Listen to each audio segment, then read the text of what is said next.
Hi there and welcome to my channel. I'm Dr. Carmen McGuinness, and on this channel we discuss relationships of all sorts, including what I call the primary relationship, which is the relationship that we have with ourselves. So this week our topic is how to know if your love bomber is a narcissist.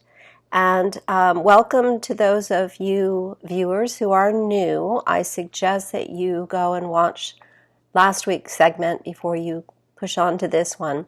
If you're one of my regular subscribers, you know that last week I did a segment titled Be Careful What You Wish For. And in it, I propose that not every man who love bombs a woman is a narcissist. If you're viewing this, you probably know that love bombing is one of the top telltale signs of a narcissist, mentioned in the popular media. That's what we hear about on YouTube a lot. I've talked about it. It's out there. Last week I pointed out that men love bomb because they want us to know how they feel about us.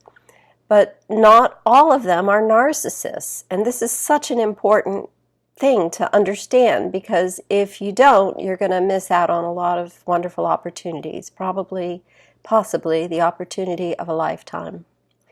In fact, a very small percentage of the population has narcissistic personality disorder, as I pointed out last week, or even narcissistic tendencies.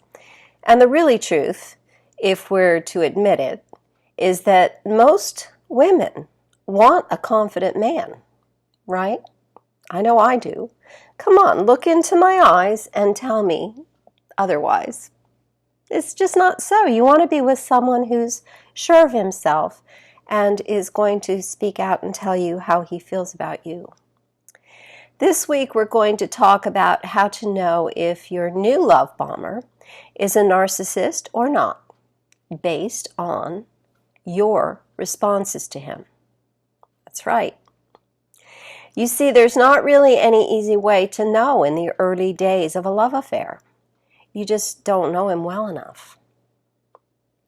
You could wait and see what happens next, get to know him better. If he starts doing all the other narcissistic things, then sure, he's bona fide. He's one. Step away. Detonate and run. Or you can spare the heartache or the self-fulfilling prophecy. And you know what I mean by that thing we do sometimes when we think or feel that we're about to be burned again, and so we sabotage the relationship or just run, or both, possibly from the person we were meant to be with. Yeah, so before the heartache of bonding to a narcissist, or the self-fulfilling prophecy of running from someone who's not, before you even know him, you can do a simple check-in with yourself right now, today. The person who you know best, the person who you do know right now, yourself. So let's talk about how. Are you getting no information from him and you're afraid to ask? Or very little information, but you don't ask for more. Hiding one's story or inconsistency in the story may be the sign of a narcissist, but here's the thing. It might just be the sign of someone who doesn't want to scare you with his situation at the time. But more importantly is you being afraid to ask, because this is the behavior of someone who attracts narcissists. When something seems unknowable or slightly off, it's on you to find out, at least as much as you can.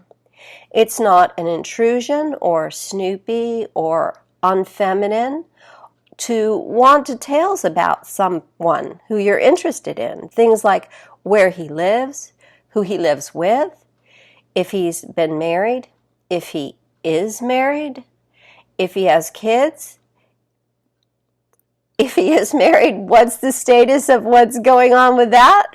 Or does he have 3 or 4 girlfriends and a wife? You have to ask questions. You need to know these things, and it's fair enough to ask. Now, I'm not suggesting the talk, the talk. Let's meet for coffee and have a talk about where our relationship is going. Don't do that. That's just silly. That is intrusive and just kind of old school. But you have to ask questions. You have to find out what's going on. And if answers don't come, chances are something isn't right. Next, do you feel like it's a storyline when he does start to tell you some things? Like when you read a book and the book was great, then they did a movie about the book, and the whole movie is like, it's like if somebody put the book to pictures with no feeling.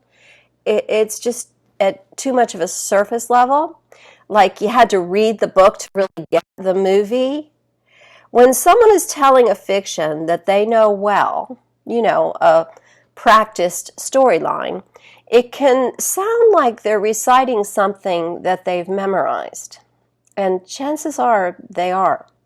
When someone tells stories of his life, it should sound like a memory. It should sound something that he's experienced. It may be completely fictional, or there may be aspects of his story that he doesn't want you to know. Why? Or it could be that he really doesn't have a coherent narrative of his life. And this is common for narcissistic personality disorder. I don't really remember much about Mom. We hear that a lot in therapy. Once again, the key is your response.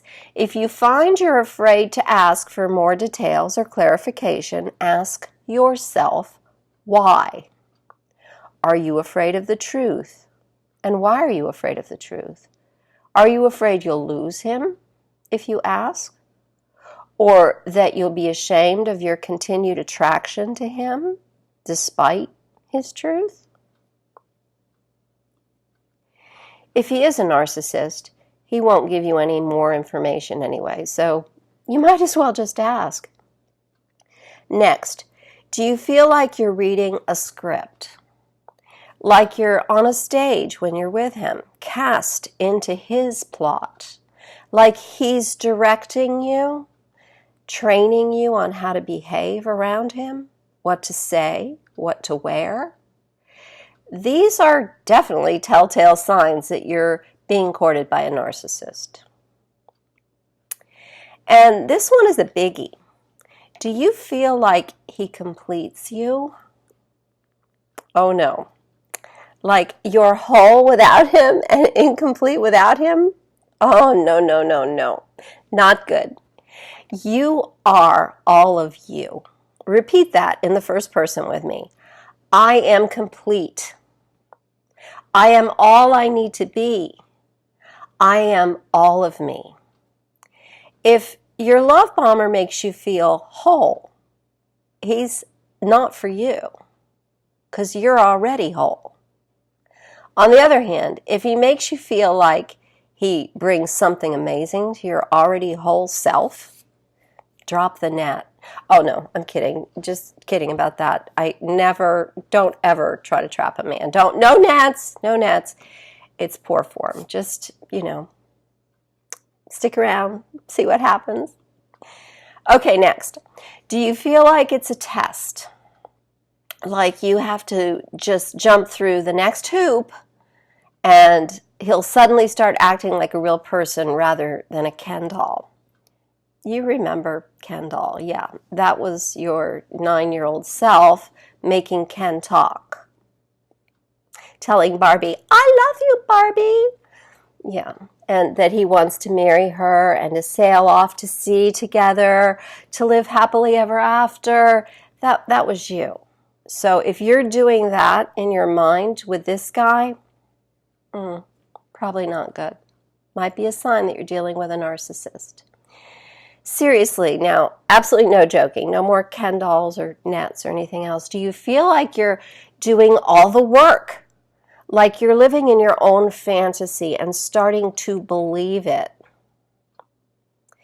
And if so, can you identify what it was in your childhood that taught you, trained you to feel that you have to pass a test, prove yourself, make up the fantasy, etc.?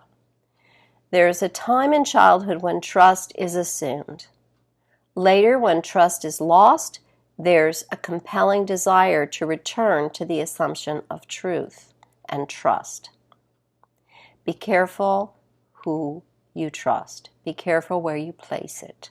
Trust is one of your greatest assets, possessions. It's something you give to someone. Be careful where you place it. Can you remember when you first started to fantasize, to fill in the gaps? Maybe a friend said how nice your mom is, and even though you knew otherwise, you imagined it to be so and thanked your friend. Or maybe someone asked you why your dad isn't around much, and you told them about how he works all the time, even though you knew in your heart, and from that sad look on Mom's face, that he was probably hooking up with a new lover, and you weren't going to see him very often anymore. New extramarital affair. Are you sitting there right now looking into my eyes and saying, but my parents did love me. I know they loved me. And they almost certainly did. Most parents do the best they can. I always tell people that in therapy when they come to me, even with quite sad tales about their parents. Chances are your parents were doing the best they could. That's not to say that they had all the skills, but they were probably doing the very best they could. But you want and deserve someone who tells and shows you how they feel.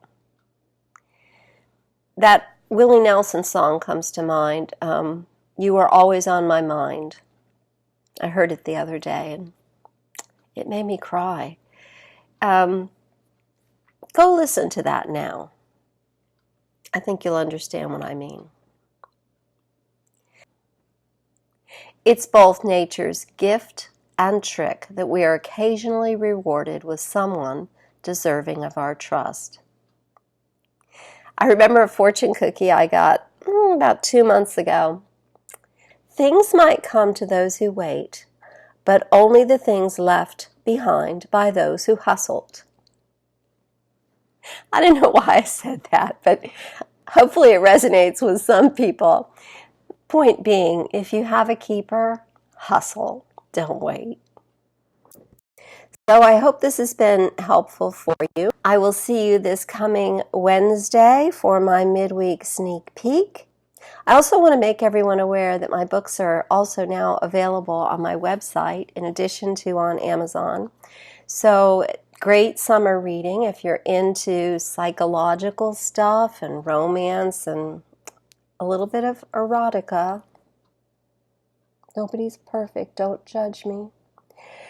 You'll really love these books, trust me. The first one to get is Unintended Consequences, a psychological romance. And then there's a sequel called Retrograde, a psychological romance. But Unintended is a standalone if you just want to read one book this summer. So get that first. I look forward to seeing you on Wednesday. Until then, have a wonderful, wonderful week. See you soon.